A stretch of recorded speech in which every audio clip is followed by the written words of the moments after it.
औज़ुबिल्लाहिमिनश्शैतानिर्रजीम बिस्मिल्लाहिर्रहमानिर्रहीम।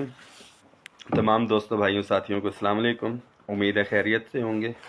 आज अखबारात जो हैं तकरीबन सारे ही भरे हुए थे अपग्रेडेशन के हवाले से, जिसका इंटीमेट मैंने आपको गालिबन जुमे को कर दिया था उस हवाले से। और ओके जी बॉस, ओके सर, अल्लाह हाफ़िज़।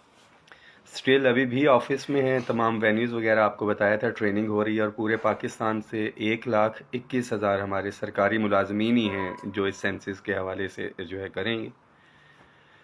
अपग्रेडेशन के अंदर डेफिनेटली नोटिफिकेशन होगा तो चीज़ें बहुत क्लियर हो जाएंगी। एक चीज़ जहन में रखें, ख़ास तौर पे मैं अपने महरूम सरकारी मुलाजमीन की बात कर रहा हूँ कि बहुत से साथी जो है इस वक्त नाराज़ भी होंगे, गुस्से में भी हैं। सोशल मीडिया पे भी नज़र आ रहा है कि जी सिर्फ डीआरए लेने वालों की ये अपग्रेडेशन हो रही है, बाकियों की नहीं हो रही। तो ये डीआरए वाले वही महरूम मुलाजमीन हैं जो 100% से कम तनख्वाहें ले रहे थे और इनको पूछने वाला कोई नहीं था।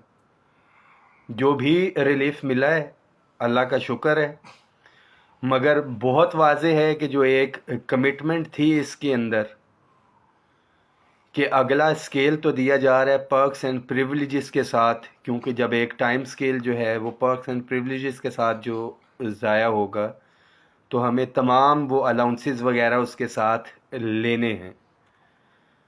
लेट द नोटिफिकेशन इशूड, इसके बाद हम मामलात को देखेंगे तमाम। इसके बाद तनख्वाहों में तफरीक का इशू है जो सबसे बड़ा है। स्केलों का तो चलें किसी हद तक हो गया, उसमें हमने लेना है। यूडीसी का इन्होंने 13 स्केल किया है, 14 था।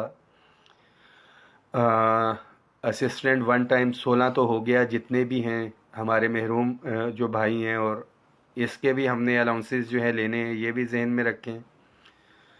1 से 5 वालों को 2 स्केल तो मुबारक हो, मगर इसके साथ साथ तमाम अलाउंसेस वगैरह भी हमने लेने हैं।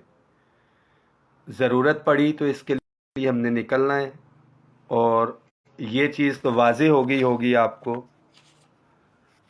कि अगर दुकान पे कहते हैं दिखेगा तो बिकेगा, तो इश्यूज़ भी अगर रिज़ॉल्व होंगे तो जब तक आप दिखेंगे नहीं, एक बड़ी तादाद आपकी नहीं होगी, आपके इश्यूज़ जो हैं रिज़ॉल्व नहीं होंगे। अभी भी ज़ाहिर बात है, मुझे आज ट्रेनिंग हो रही थी, सरकारी मुलाजमी नहीं है, वो कहते हैं बाजवा साहब आप लाइव उस टाइम आते हैं जब हम वाकई बिस्तरों में होते हैं। तो टाइम भी मैं इसीलिए चूज़ करता हूँ। अमूमन कभी मैं भी बिस्तर में ही होता हूँ, मगर जब मैं ऑफिस में बैठा होता हूँ या फाइनेंस डिवीज़न के बाहर या आपके काम के लिए जब मैं जाता हूँ, तो तब मैं इंटीमेट कर रहा होता हूँ कि सारी चीज़ें पैरेलल चलनी होती हैं। 3 जो महाज हैं मेरे इस टाइम, उनको मैं लेके चल रहा हूँ। एक तो ज़हरी बात है जॉब, और इतना बड़ा जो टास्क है पूरे पाकिस्तान के हवाले से, बिल्कुल पहले नंबर पे वो है। दूसरे नंबर के ऊपर आपके इश्यूज़ हैं इस वक्त। तीसरे नंबर के ऊपर ज़हरी बात है मेरी फैमिली है, जिसको मैं सबसे ज़्यादा कम जो है वो दे पा रहा हूँ। जितने भी मुलाजमीन हैं, अगर प्राइम मिनिस्टर ऑफिस के हमारे भाई इंक्लूड हो सकते हैं, डिस्पैरिटी रिडक्शन अलाउंस नहीं ले रहे, तो दीगर डिपार्टमेंट्स भी हो सकते हैं। एक ये रास्ता इन्होंने खोला है, और इंशाल्लाह ताला मुझे अल्लाह के घर बड़ा यकीन है कि इत्तेफाक इत्तेहाद के साथ ये हमारे जो इश्यूज़ हैं ये रिज़ॉल्व होंगे। तैयारी रखें, दुआओं में याद रखें। ख़ास तौर पे तमाम डेली वेजेस कॉन्ट्रैक्ट एडहाक मुलाजमीन 15 दिन पूरे हो चुके, देखते हैं कि अब्दुल कादिर मन्नू खेल साहब क्या इसके ऊपर जो है अपना फ़ैसला लेते हैं। दबंग अंदाज में इफ़ेक्टेड एम्प्लॉयज़ हों या डेली वेजेस कॉन्ट्रैक्ट एम्प्लॉयज़ हों, वो इसके ऊपर काम कर रहे हैं, डायरेक्शंस दे रहे हैं, शो काजेज़ दे रहे हैं। और मुझे 100% यकीन है कि अगर इसके ऊपर अमल दरामद नहीं होता, और एक तादाद जितने भी लोग मुस्तकिली का जो इंतज़ार कर रहे हैं, अगर आप बाहर निकलते हैं तमाम डिपार्टमेंट्स के साथ ही इकट्ठे होके, प्लेटफॉर्म हम आपको all government employees grand alliance का मुहैया करेंगे। अगर आप समझते हैं कि आप ख़ुद से आना चाहते हैं, कोई डेट आप डिसाइड करें, मगर मौके को देखते हुए सैलरीज़ के इश्यूज़ और इन सारी चीज़ों को लेके पे ख़ास तौर पे पे एंड पेंशन कमीशन की जो सिफारिशात हैं, अब वो हमारा टारगेट है। बहुत से लोग ये कहते हैं जी क्या मिला है या क्या नहीं मिला, और अपनी आईडीज़ पे ये भी शेयर कर रहे होते हैं कि इस वक्त ज़र मुबादला के ज़खायर इतने रह गए कि इन हालात में भी ان حالات میں بھی اگر بجٹ سے ہٹ کے ہم نے کوئی چیز لے لی ہے اپنے محروم ملازمین کے لیے تو یہ کوئی چھوٹی چیز نہیں ہے. اللہ کا شکر ادا کریں. آپ سے وعدہ ہے کہ باقی بھی جتنے ایشوز ہیں انشاءاللہ تعالی اتفاق اتحاد کے ساتھ جو ہے ہم وہ ایشو کروائیں گے. الائنس میں شامل جتنی بھی یونینز ایسوسیشنز کے قائدین تھے میں ان کو بھی مبارکباد پیش کرتا ہوں کہ یہ آپ کے ثابت قدم رہنے کی وجہ سے، متحد رہنے کی وجہ سے، یہ ایک یونٹی کا ہمارے میسج تھا کہ گورنمنٹ جو ہے ہمارے ایشوز کو جو ہے انہوں نے سیریسلی لیا ہے اور بہت جلد جو ہے پے اینڈ پینشن کمیشن کی سفارشات پہ عمل درآمد ہوگا. نوٹیفیکیشن جیسا ہی ہوتا ہے انشاءاللہ تعالی ہم میٹنگ کال کریں گے اپنے تمام قائدین کی. نوٹیفیکیشن دیکھ کے اناملی کمیٹی اس کے اوپر بننی ہے. اگر اناملی کمیٹی ہمارے ایشوز کو ریزالو کر دیتی ہے، لیٹر ہم نے لکھا ہوا ہے، احسن اقبال صاحب سے ہماری میٹنگ ہوئی تھی اور مجھے 100% یقین ہے کہ اناملی کمیٹی کے اندر ہوگا ایشو ریزالو.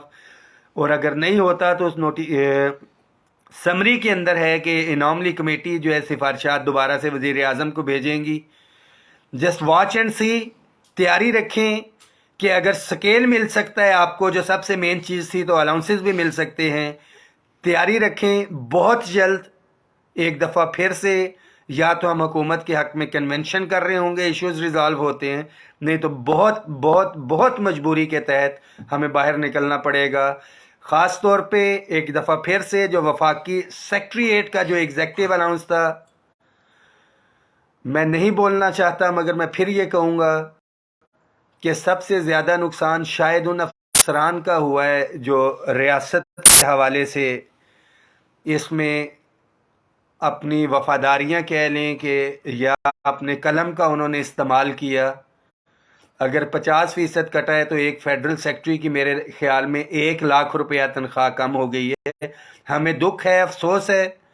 اگر ملازمین کی دعائیں ہوتی، جو کہ انشاءاللہ تعالی بدعا تو کوئی بھی ملازم نہیں دیتا کسی کے بچوں کو، مگر یہ ان کے گھر میں جو رسک جا رہا تھا اس میں 1 لاکھ روپے کی کمی ہوئی ہے. محروم تھے. 100% کے اوپر 150% سے آیا ہے. کس وجہ سے آیا ہے، کیوں آیا ہے، یہ دیکھنے کی ضرورت ہے. ملازمین گریڈ 17 سے اوپر کا محروم ملازم ہو یا 1 سے 16 کا محروم ملازم ہو، ہم سب ایک ہیں. 17 سے اوپر کے بھی محروم ملازمین جو ہے اب فیصلہ انہوں نے کرنا ہے کہ جنہوں نے احتجاج کر کے 150 والوں کا 100% پہ لے کے آئے. اگر یہ ہوا ہے تو آپ کا احتجاج بھی جو ہے وہ بالکل حلال ہے. یہ نہیں ہو سکتا کہ سیکریٹریٹ کے افسران ہوں ان کا احتجاج حلال ہو اور باقیوں کا حرام ہو. مگر سیکریٹریٹ کا اپ گریڈیشن 1 سے 16 کا ملازم جب کہتا ہے کہ صوبے کی طرز پہ ہونی چاہیے تو تمام صوبوں کے سیکریٹریٹس جو ہیں ان کے جو ہے ایگزیکٹو الاؤنس ملا ہوا ہے. اور ایک ہی جسٹیفیکیشن ہے کہ باقی تو اسکیلوں کی اپ گریڈیشن ہو چکی، 17 سے اوپر کے اسکیل تو ادھر ہی ہیں. ہم اس کی بالکل حمایت کرتے ہیں مگر اس کے ساتھ ساتھ مطالبہ کرتے ہیں کہ ہمیں بھی ایکویلنس جو ہے اس کا بینیفٹ دیا جائے. اس وقت بھی میں آفس میں ہوں اسلام آباد. یہ میں نے جی سٹینڈ بنایا ہوا تھا اپنے موبائل کا، اس کے ساتھ میں نے لگا کے رکھا ہوا تھا. رانا ساجد صاحب جیکٹ پہنیں گے ہم، اللہ حافظ کریں گے، اور اللہ حافظ. آپ تمام ساتھیوں کو دعاؤں میں یاد رکھیے گا. ایک دفعہ پھر سے اپ گریڈیشن کی تمام ساتھیوں کو مبارک ہو. جو تھوڑا مل رہا ہے یا کم مل رہا ہے اللہ کا شکر ادا کریں. اس کو بڑھوانا انشاءاللہ تعالی ہم نے ہے اور بہت اچھی طرح سے پتہ ہے کہ اپنے بھائیوں کے، اپنے ساتھیوں کے، خاص طور پہ محروم ملازمین کے حقوق کا دفاع کس طرح سے کرنا ہے. ایک ہی چیز کی ضرورت ہے، اتفاق اتحاد کا مظاہرہ. لیٹر آلریڈی لکھ چکا ہوں، جس نے نہیں دیکھا اس کو بڑا تسلی سے پڑھ سکتا ہے کہ ایک ایک چیز کا ہمیں آئیڈیا ہے کہ اس اپ گریڈیشن سے کس کو زیادہ فائدہ ہو رہا ہے، کس کو کم ہو رہا ہے. تمام ملازمین کو انشاءاللہ تعالی پرکس اینڈ پریولیجز کے ساتھ یہ اپ گریڈیشن کروائیں گے. تھینک یو سو مچ جی. دعاؤں میں یاد رکھیں، اس میسیج کو شیئر کریں. اللہ حافظ.